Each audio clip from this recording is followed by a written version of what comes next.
வணக்கம் நண்பர்களே, இந்த வீடியோவில் நம்ம என்ன பார்க்க போகிறோம்னா ஆப்ஷன் கால்குலேட்டரை யூஸ் பண்ணி மார்க்கெட் ரேஞ்ச் எப்படி கண்டுபிடிக்கிறது அப்படின்றத பற்றி பார்ப்போம். மார்க்கெட் ரேஞ்ச் வந்து பார்த்தீங்கன்னா, மார்க்கெட் வந்து ஏதாச்சும் ஒரு டைரக்ஷனில் ட்ராவல் பண்ணிகிட்டு இருக்கும். இங்கே வந்து பாருங்கள், டவுன் சைடு வந்து ட்ராவல் பண்ணிகிட்டு இருக்கிறது நமக்கு நல்லாவே தெரியுது. இந்த மாதிரி ட்ராவல் பண்ணிக்கிட்டு இருக்கும்போது பர்டிகுலராக இந்த இடத்துலேருந்து இந்த இடம் வரைக்கும் வரும் அப்படின்றத நம்ம அனலைஸ் பண்ணுறோம் பார்த்தீங்களா. இதுதான் வந்து மார்க்கெட் ரேஞ்ச். அப்போது இந்த டைமில் ஓகேங்களா, டைமை நோட் பண்ணிக்கணும். இந்த டைமில் இந்த ப்ரைஸில் இருந்து அடுத்து இந்த டைமுக்கு இந்த ப்ரைஸ் வரைக்கும் மார்க்கெட் ட்ராவல் ஆகி வந்திருக்கு. டைம் அண்ட் ப்ரைஸ், இது ரெண்டுத்தையும் வந்து நம்ம செக் பண்ணும்போது எந்த டைமுக்குள்ளே எந்த இடத்துல இருந்து எந்த இடம் வரைக்கும் வந்திருக்கு அப்படின்றத நம்ம அனலைஸ் பண்ணுறது தான் மார்க்கெட் ரேஞ்ச். இப்படி மார்க்கெட் ரேஞ்சை நம்ம கண்டுபிடிச்சிட்டோம் அப்படின்னா ஆப்ஷன்ஸ் ட்ரேடிங்கை பொறுத்த வரைக்கும் பீக் லெவலில் பீக் லெவலில் நம்ம ஒரு என்ட்ரி எடுக்கிறோம் அப்படின்னா மார்க்கெட் டவுன் ட்ரெண்ட் போகிற மாதிரி இருந்துச்சுன்னா நமக்கு வந்துட்டு ஒரு புட் சைடு வந்துட்டு நமக்கு ஒரு க்ரோத் கிடைக்கும். இன்கேஸ் மார்க்கெட் கீழே இருந்து மேலே போகும்போது நமக்கு கால் சைடு வந்து க்ரோத் கிடைக்கிறதுக்கான சான்சஸ் நிறைய இருக்குது. அப்போ மார்க்கெட் ரேஞ்ச் அப்படின்றது நம்ம ஒரு இடத்துல இருந்து இன்னொரு இடத்துக்கு மார்க்கெட் ட்ராவல் ஆகிறத அப்சர்வ் பண்ணுறது, அனலைஸ் பண்ணுறது. அப்படி நம்ம அனலைஸ் பண்ண கற்றுக்கிட்டோம் அப்படின்னா நமக்கு கரெக்டான டைமில் நம்மளால் ஈஸியாக வந்து என்ட்ரி எடுக்க முடியும், என்ட்ரி ஜோனை ஃபைண்ட் அவுட் பண்ண முடியும். இதை வந்து நம்மளோட ஆப்ஷன் கால்குலேட்டரை யூஸ் பண்ணி எப்படி நம்ம செக் பண்ணுறது அப்படின்றத நம்ம இப்போ பார்ப்போம். இதுக்கு நீங்கள் வந்து கூகுளில் போய்ட்டு your stock option calculator and your stock அப்படின்னு நீங்கள் டைப் பண்ணிங்கன்னா உங்களுக்கு கூகுளில் இந்த சைட் வந்துடும். இந்த சைட்டில் நீங்கள் ஆப்ஷன் கால்குலேட்டர், அதாவது ஹோம் பேஜில் நீங்கள் ஆப்ஷன் கால்குலேட்டர்னு ஒரு டேப் இருக்கும். இதை கிளிக் பண்ணிங்கன்னா உங்களுக்கு இந்த பேஜ் வந்துடும். இதில் click to download option chain இருக்கும். இதில் நீங்கள் கிளிக் பண்ணிங்கன்னா உங்களுக்கு என்எஸ்சியோட ஆப்ஷன் செயின் பேஜ் வந்துடும். இந்த என்எஸ்சி ஆப்ஷன் செயினை வச்சு தான் நம்ம வந்துட்டு market range and market trend, market entry zone, exit zone எல்லாமே ஃபைண்ட் அவுட் பண்ணலாம். இப்போ வந்து மார்க்கெட் ரேஞ்சை வந்து இந்த ஆப்ஷன் செயினை யூஸ் பண்ணி எப்படி செக் பண்ணுறது அப்படின்றத பற்றி பார்ப்போம். இதில் வந்து நீங்கள் இண்டெக்ஸை நீங்கள் செலக்ட் பண்ணிக்கோங்க, நிஃப்டி ஆர் ஃபின்னிஃப்டி. நிஃப்டியை நான் செலக்ட் பண்ணியிருக்கேன், நிஃப்டி. அண்ட் இங்கே வந்து பாருங்கள், எக்ஸ்பைரி டேட் கரெக்டாக செலக்ட் பண்ணிக்கோங்க. அண்ட் இங்கே வந்து பார்த்தீங்க அப்படின்னா கரண்ட் ஸ்ட்ரைக் வந்து என்ன இருக்குது அப்படின்றத நீங்கள் நோட் பண்ணிக்கோங்க. ஓகேங்களா, கரண்ட் ஸ்ட்ரைக்கை நோட் பண்ணிக்கோங்க.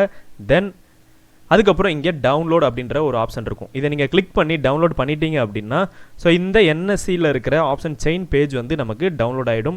ஒன்ஸ் டவுன்லோட் பண்ணதுக்கப்புறம் இதை நம்மளோட யூஆர் ஸ்டாக் வெப்சைட்டில் போய்ட்டு நம்ம செக் பண்ண போகிறோம். எப்படி செக் பண்ணுறதுனா, இதில் ஜஸ்ட் ஆப்ஷன் ஃபைலுன்னு இருக்குது பார்த்தீங்களா, இதில் சூஸ் ஃபைல் இருக்கும். இதை கிளிக் பண்ணிங்கன்னா உங்களுக்கு இந்த ஃபைல் வந்துடும், ஆப்ஷன் செயின் அப்படின்ற ஃபைல். இதை நீங்கள் கிளிக் பண்ணிவிட்டு கரண்ட் ஸ்ட்ரைக் இப்போ என்ன இருந்தது அப்படின்றத நீங்கள் நோட் பண்ணிக்கோங்க. நோட் பண்ணதை நீங்கள் இங்கே செலக்ட் பண்ணிக்கோங்க, 22,900. ஜஸ்ட் இதை கிளிக் பண்ணிங்கன்னா இங்கே கால்குலேட்டர் கிளிக் பண்ணிங்கன்னா உங்களுக்கு இங்கே கால்குலேட் ஆகி நமக்கு ரிசல்ட் வந்து கிடச்சிரும். ஓகேங்களா, ரிசல்ட் கிடச்சதுக்கப்புறம் நம்ம இப்போ மார்க்கெட் ரேஞ்ச் வந்து எப்படி கண்டுபிடிக்கிறது, மார்க்கெட் ரேஞ்ச் வந்து இதில் நம்ம எப்படி அனலைஸ் பண்ண முடியும்னு பார்த்தீங்கன்னா, ரெண்டு கிராஃபையும் ஒரே டைமில் நம்ம செக் பண்ணணும். இந்த ரெண்டு கிராஃபும் வந்து சேமாக இருக்குதா அப்படின்னு பார்க்கணும். இந்த ரெண்டு கிராஃப் என்ன கிராஃப்னா, static SR graph and dynamic SR graph. இந்த ரெண்டு கிராஃபுமே சேமாக இருக்குதா அப்படின்றத நம்ம பார்க்கணும். இதில் வந்து பார்த்திங்கன்னா சேமாக இல்லை. அப்போ இங்கே வந்து மார்க்கெட் எப்படி இருக்கும், ட்ராவல் ஆகிக்கிட்டு இருக்கும் அப்படின்றத பார்த்தோம் அப்படின்னா, ஒரே இடத்துல கொஞ்சம் நேரம் ஒரு கன்சால்டேட் ஆகிறதுக்கான பாசிபிலிட்டிஸ் இருக்குது. அதாவது இந்த பர்டிகுலர் ஸ்ட்ரைக்கில் ஓகேங்களா, நம்ம எந்த ஸ்ட்ரைக்கை வந்து ஸ்பாட் ப்ரைஸை நம்ம மேலே செலக்ட் பண்ணமோ 22,900 நம்ம செலக்ட் பண்ணோம் பார்த்தீங்களா.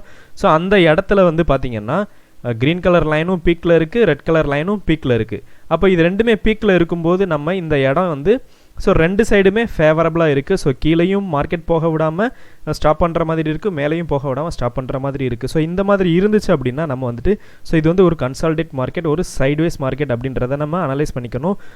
கொஞ்சம் நேரம் வந்து இந்த இடத்துல தான் வந்து மார்க்கெட் இருக்கும். இப்போ இந்த இடத்துல வந்து இந்த மாதிரி சமயத்தில் டைம் டிகே ஓகேங்களா, டைம் டிகேல ப்ரீமியம் வேல்யூ வந்து நமக்கு குறைஞ்சிக்கிட்டே போகும். அப்போ இதெல்லாம் நம்ம பார்த்து தெரிஞ்சுக்கலாம். இந்த மாதிரி சமயத்தில் நம்ம என்ட்ரி எடுக்கக்கூடாது அப்படின்றத நம்ம தெரிஞ்சுட்டு இந்த மாதிரி இடத்த நம்ம வந்து ஒமிட் பண்ணிடலாம். ஓகே, இப்போ வந்து மார்க்கெட் ரேஞ்ச் எப்படி கரெக்டாக கண்டுபிடிக்கிறது அப்படின்னா, இப்போ நீங்கள் இமேஜின் பண்ணிக்கோங்க, அந்த டைனமிக் எஸ்ஆர் கிராஃப் மாதிரியே ஸ்டாட்டிக் எஸ்ஆர் கிராஃப் இருக்குது அப்படின்னு நீங்கள் நினச்சிக்கோங்க. ஓகேங்களா, அப்படி நினச்சிக்கிட்டீங்க அப்படின்னா இந்த கிராஃப் தான் இங்கேயும் இருக்குது அப்படின்னு நினச்சிக்கோங்க. ரெண்டு கிராஃபும் இப்போது சேமாக இருக்கிற மாதிரி நீங்கள் அஸ்யூம் பண்ணிக்கோங்க. இப்போ எந்த இடம் பீக் பாயிண்ட்டோ அதுதான் வந்து பாயிண்ட் 1. எந்த இடம் வந்து இன்டர்செக்ட் பாயிண்ட்டோ அது வந்து பாயிண்ட் 2. இந்த பாயிண்ட் 1லேருந்து பாயிண்ட் 2 வரைக்கும் எவ்வளோ டிஸ்டன்ஸ் இருக்குன்னு பாருங்கள். இங்கே பீக் பாயிண்ட் வந்து 22,900 இருக்குது. அண்ட் இங்கே இன்டர்செக்ட் பாயிண்ட் வந்து 22,000. ஸோ 845 அந்த ரேஞ்ச் இருக்குது.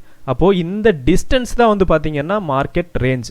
மார்க்கெட் என்ன நடக்கும்? ஸோ ரெண்டு கிராஃபும் சேமாக இருக்கும் பொழுது இந்த மாதிரி நம்ம செக் பண்ணும் பொழுது so intersect point and peak point, so இது ரெண்டையும் வந்து நம்ம செக் பண்ணோம் அப்படின்னா இது ரெண்டுத்துக்கும் உள்ள ரேஞ்ச், இந்த இடைப்பட்ட தூரம் தான் மார்க்கெட் ட்ராவல் ஆகிற தூரம்.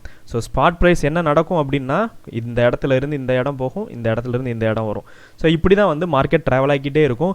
இதை நம்ம வந்து டீப்பாக நம்ம அனலைஸ் பண்ண செக் பண்ண மார்க்கெட் அடுத்து என்ன மூவ்மெண்ட் நடக்கிறதுக்கான பாசிபிலிட்டிஸ் இருக்குது, என்ன ட்ரெண்டு போகும், எந்த இடத்துல இருந்து மார்க்கெட் இதுக்கு மேலே போக முடியாது அப்படின்றத நம்ம ரியலைஸ் பண்ண முடியும் அப்படின்றத நம்ம இந்த ஆப்ஷன் கால்குலேட்டரை யூஸ் பண்ணி நம்ம ஈஸியாக செக் பண்ண முடியும்.